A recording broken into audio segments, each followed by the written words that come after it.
This is the Grey Parrot, but I'll let you listen to its wonderful noises first.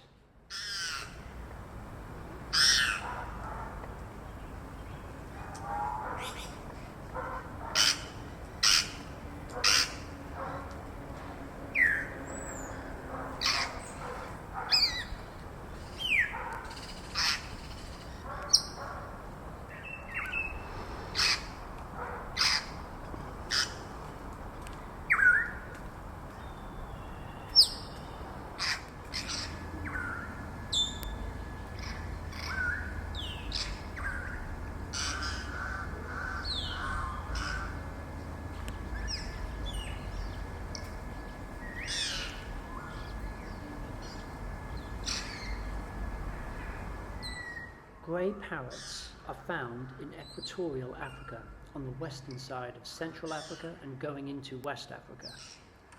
Their intelligence and astonishing ability to mimic human and other sounds makes them highly sought after in the caged bird trade.